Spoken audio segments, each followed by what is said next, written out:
Good afternoon and welcome. It's great to have you with us.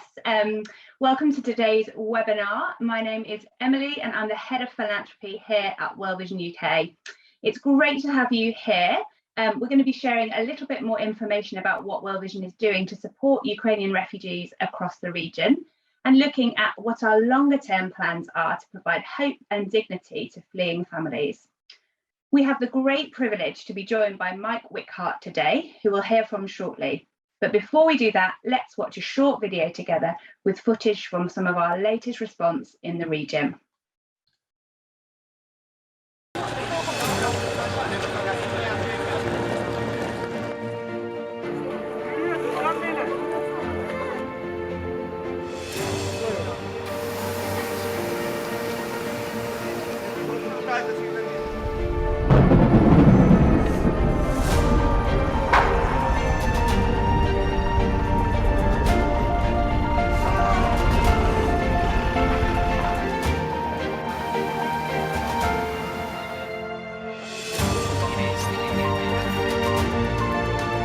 We're here to help.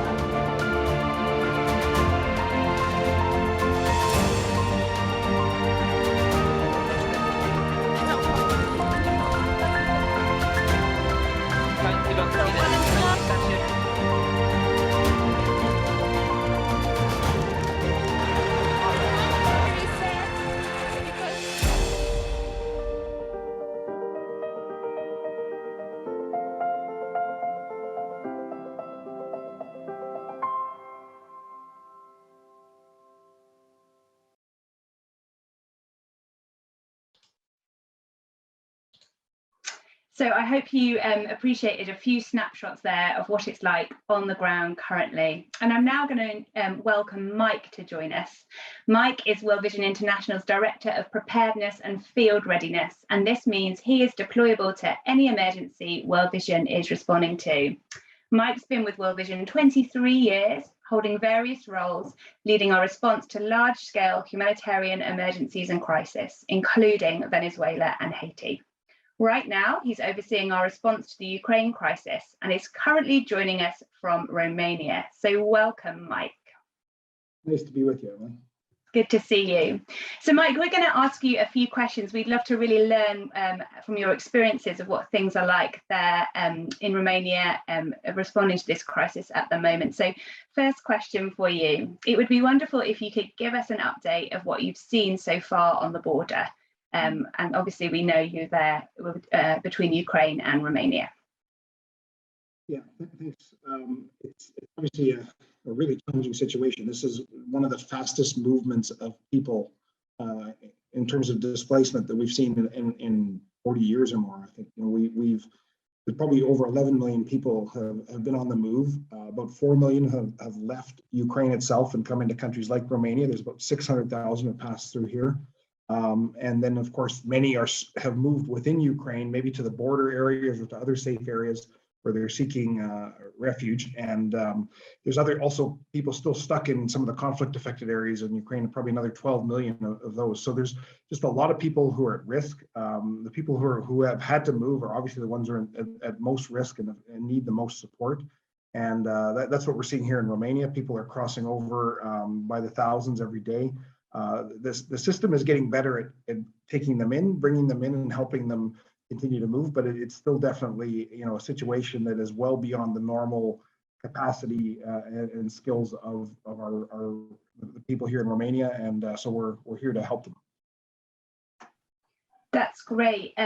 Thanks, Mike. And from your experience, so you've obviously been with World Vision a very long time.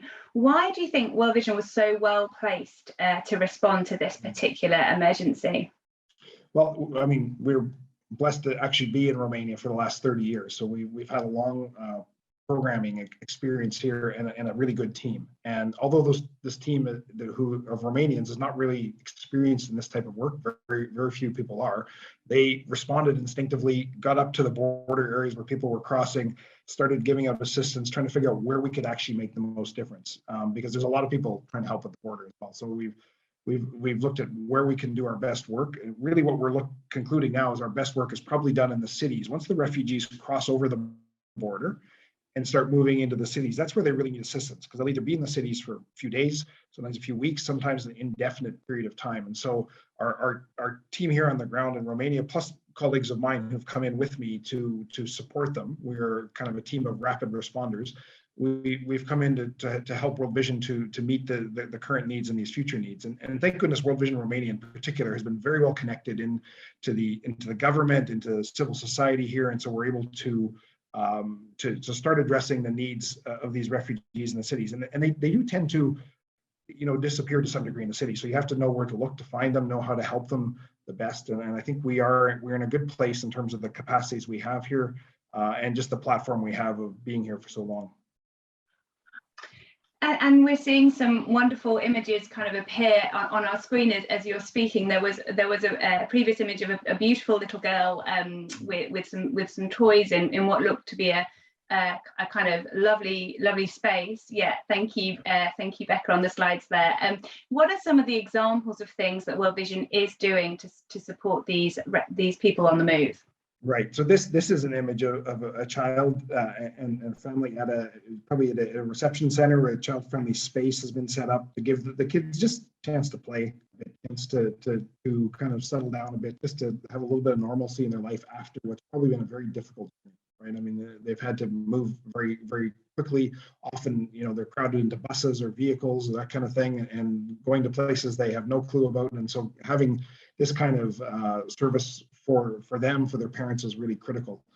Beyond these types of things, we're focusing a lot on addressing the basic needs of refugees when they first get here. They may not have a lot of money with them or a lot of access to food or just basic hygiene items. A lot of them just packed up as quickly as they could and left. So they're coming with carry-on bags or that kind of size of bags to move. And so helping them access some of the basic things that they need for just to kind of live a dignified life while they're here is really critical. We're also seeking to, in some places they're staying in centers that need bedding, they need wash machines, they need dryers to manage all those linens. We've provided support like that. We're also helping with things like protection and making sure that, as we highlighted in that first video, there is real risk of child trafficking and other types of exploitation. And we're quite concerned about that. We're working with the authorities, with other NGOs here to make sure that people understand the risks they face. And when there are vulnerable individuals, whether they're children, women, elderly, we make sure that they understand those risks, but they're also referred to services if they need them. And there's some good work being done here, both on the Ukrainian side and on the Romanian side, to ensure that people who are most at risk are supported. Now that's, it's still always a risk that somebody will fall through the cracks, but we're really trying hard to limit that. So making sure that people have that access to protection, but we're also thinking longer term. People are going to stay here for a while. Kids are going to need to get schooling. People are going to need to find a way to kind of earn a livelihood here. And so that's a little bit longer term for us, but that's something we are looking at doing, is helping people who stay longer to be able to make their way in society a bit better. And thank you, Mike. Just looking at this picture here, this image that's on our screen, what's going on here? I mean, can you kind of set the scene for us? This is obviously a typical example, perhaps, of something World Vision's doing. I assume we're looking at the same image. What's going on here? Give us some context. Okay, so this is actually right where I am right now. I'm on the Moldovan, or near the Moldovan border, in a town called Iași. It's a bigger city actually, and this is a kind of a reception or transit center that people come in. You can see there's not a lot of privacy. It's not something that people typically stay in for long periods of time, but they're coming here having made the journey from Ukraine, possibly directly through Moldova, and they need a place to rest, to catch their bearings, to maybe figure out where they're going next. So they stay here. World Vision's been supporting this center, helping them with, to pay some of the bills in terms of electricity and things like that, keeping the lights on, helping them with food and other things. This group here is actually doing an assessment. So these people are actually trying to understand the refugees' needs in more depth so that we can adapt our programming a bit more. At first, you're just giving them some basics that they need, but as you work with them, you want to really meet them where they are. And so these type of assessments help us to understand better what their preferences are, what their priorities are, what their plans are, and go from there. That's so helpful to understand a little bit more. Thank you so much. So you talked a little bit earlier, you touched on human trafficking and the kind of potential challenges and the dangers, I guess, that are there. I mean, what, from your experience, are some of the greatest needs and challenges you're seeing in the support to those that are fleeing the conflict? Well, when it comes to this issue around, trafficking, is one thing that, again, it's a risk. It's not always going to come about, but it is a risk. And we see it in every disaster we're involved in, whether it's a natural disaster or conflict, that people look to take advantage of people who are fleeing, who are vulnerable, who are disoriented. And very often these refugees very much fit that bill, right? I mean, and so we, as I said, we that's something we really try to educate them on and help them, refer them if need be to particular services, give them advice that they can use to kind of go the next step in their journey. So that is kind of a key thing when it comes to issues like trafficking or other types of exploitation that's out there. And there's other things. There's domestic violence. There's other types of gender-based violence and things like that we're also on the lookout for. But these things they're always there, and they're always ones we really need to pay attention to. And we've seen a lot, obviously, on the news about this. The certain types of people on the move are largely women and children, and that's certainly what we're seeing on the news here in the UK. From your experiences, is that true? What are you seeing there in the region? Yeah, definitely. The people who cross over the border very much are groups of 3 or 4. We're often seeing 3 generations. We're seeing grandmother, mother, children very frequently is the family unit if the men are staying behind. So it is very much 80-90% of the adults are female. The children, high percentage of people crossing with children under 18. So it's very much the profile of people, of course, elderly as well, and some of them have some particular needs as well, but particularly women and children are quite prominent in the groups that are crossing. And So I think we're going to watch a video now, aren't we? I think that's right, Mike. Yeah, I think we are going to watch a video of Lisa, so a lady that I think recently crossed with a 6-month-old baby. So let's watch that video together. Очень было тяжело, потому что я не могу взять сумку, потому что у меня ребенок на руках постоянно. С собой мы взяли детские вещи себе, кашу, памперсы, все, что необходимо на первое время. Но он нас и отправил сюда, он сказал, что мы уезжали, потому что если его заберут воевать, я буду дома с мамой, сестрой, с маленьким ребенком, и одним оставаться там небезопасно. Поэтому он сказал уезжать в срочном времени. Чтобы все закончилось, вернуться домой. Все хорошо. Жили себе спокойно.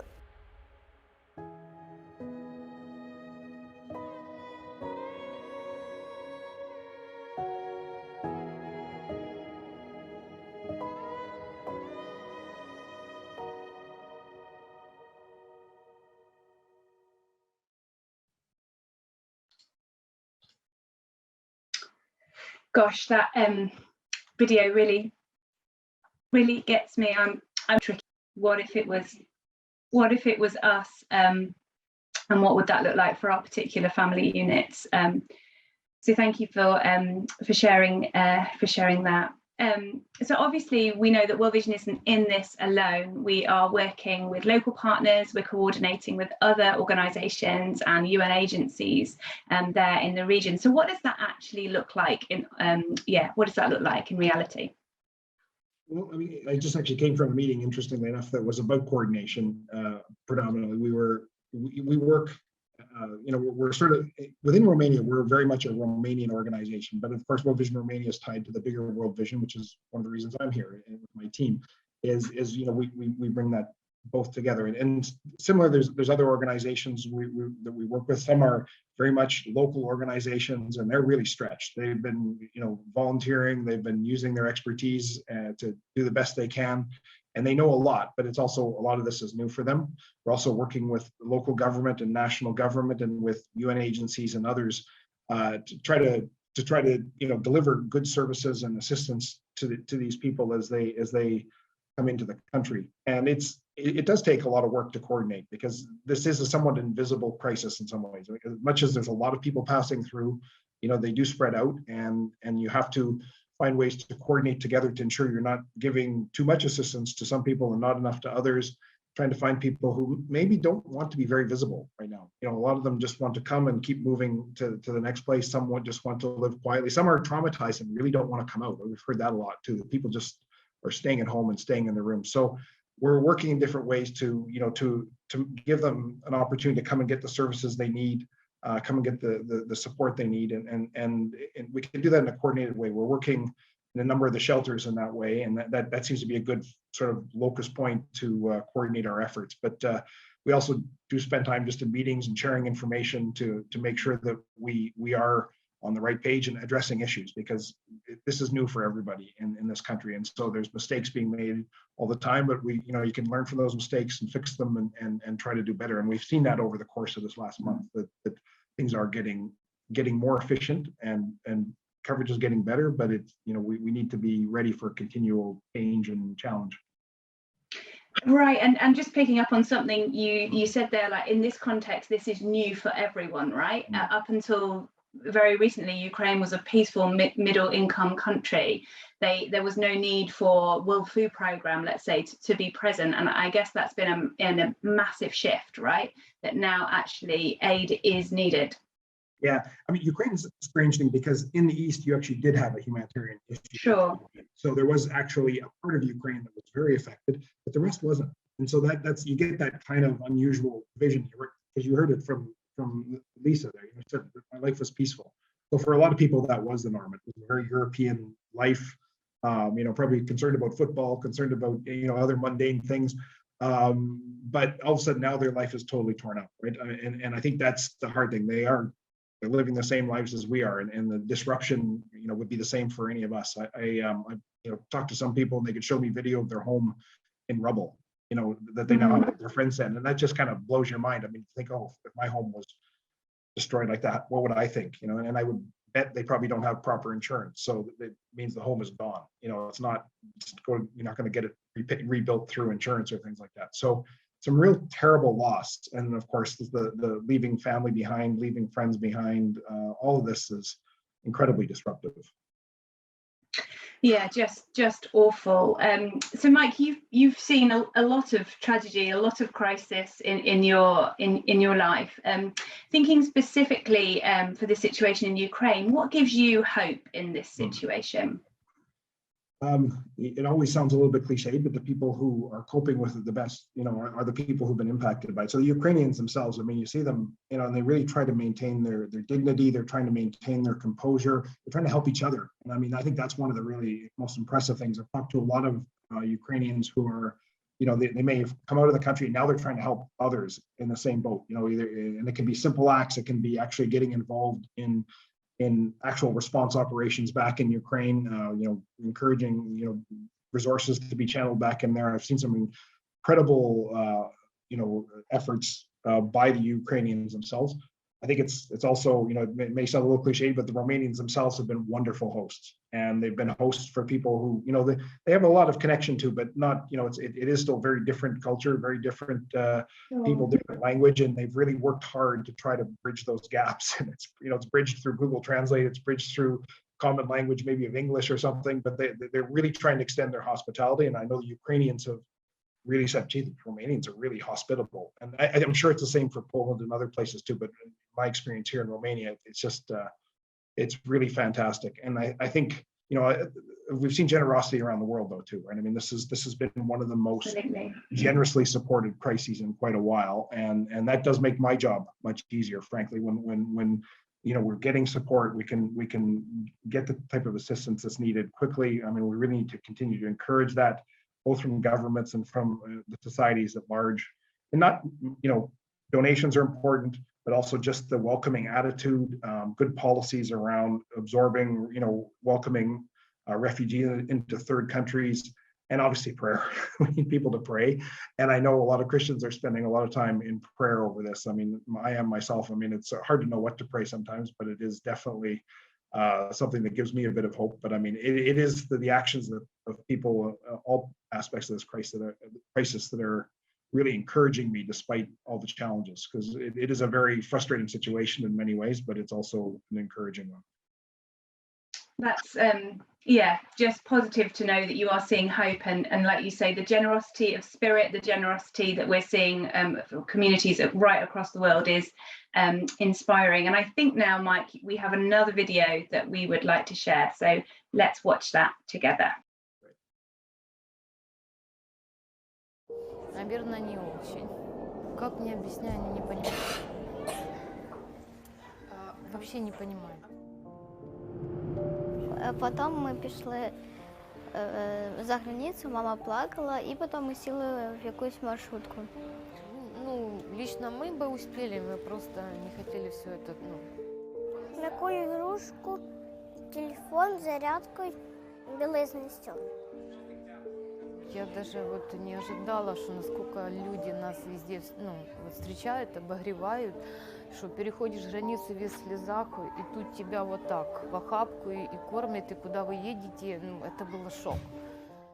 Просто всем спасибо. Чтобы мы и вас как бы не напрягали, чтобы весь мир вот так нас поддерживает, чтобы это все закончилось.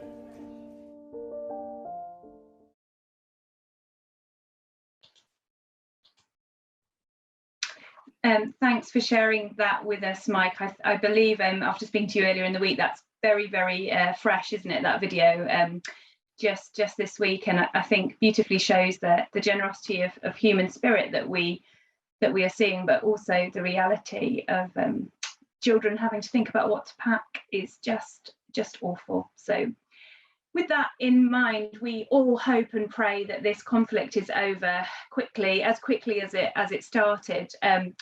But we also know that the reality is we also do have to prepare for longer term context, which may, God forbid, present itself. So what are some of our future plans for the unfolding situation, the plans kind of for the future, in the hope that the conflict does finish soon, but we have to be real that we maybe have to be here longer. So yeah, what does the future look like and how are you preparing?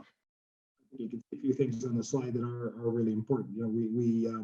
We have to think about how to help people, both those who continue to pass through, but also those who are going to stay longer. And the current planning figure for the next few months is that about 350,000 people will stay here longer term. Might be more. We've blown away the targets already. So unfortunately, that being the case, we may surpass that number again. But people need. It's good when we give them things, and that's useful. But I think if we can give them cash and they can make their own choices a bit more, it's a more dignified approach. It's actually a more efficient approach. And so we plan to do more distributions of cash to people on a regular basis. We're working with the government and others to make sure that's done in a way that is appropriate for the context and meets people's needs. But sometimes it's still easier to give and better to give people food or non-food items. So where that's appropriate, we're going to do that. Sometimes it's easier just to come and get stuff than it is to go buy things.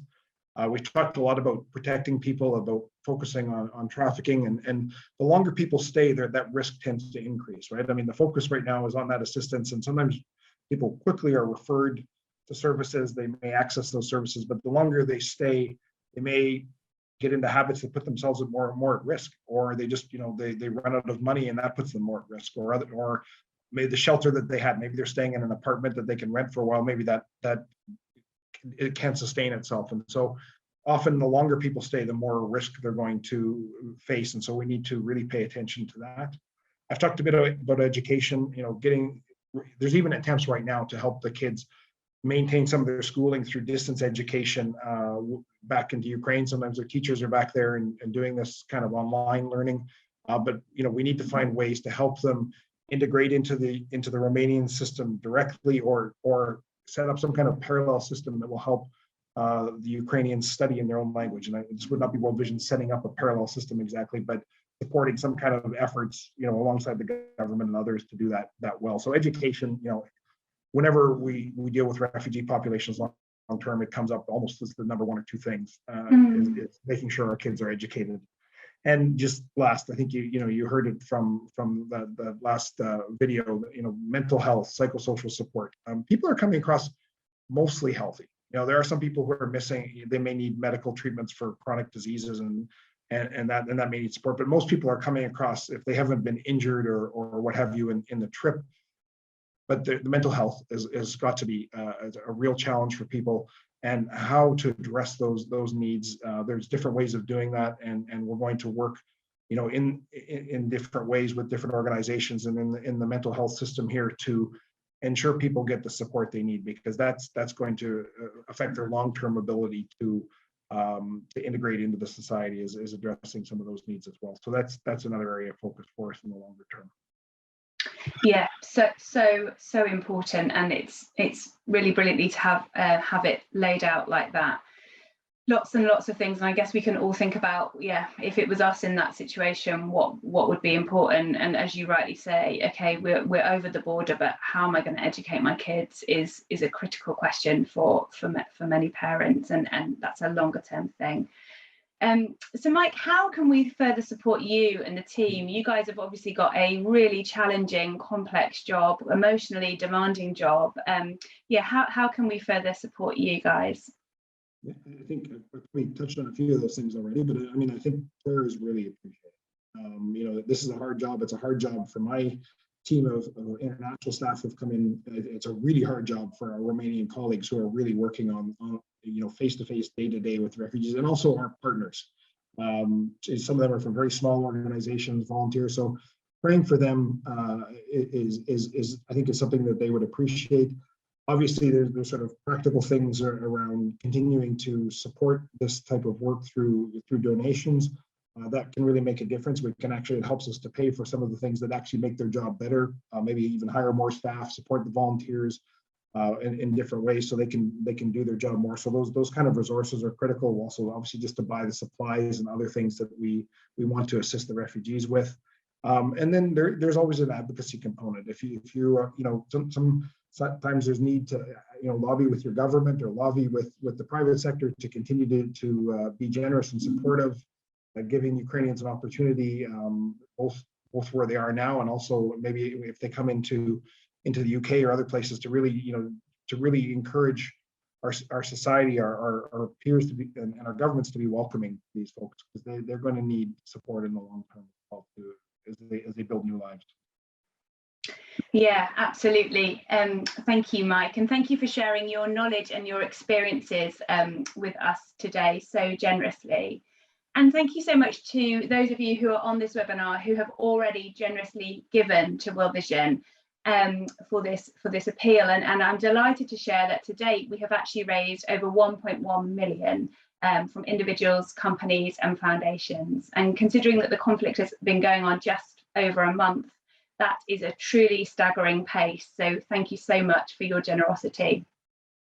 If, however, you haven't been able to give yet and you would like to, there is an opportunity to do so via a link that I think is either coming up on the slides or is going to be in the chat. So you should have access to that.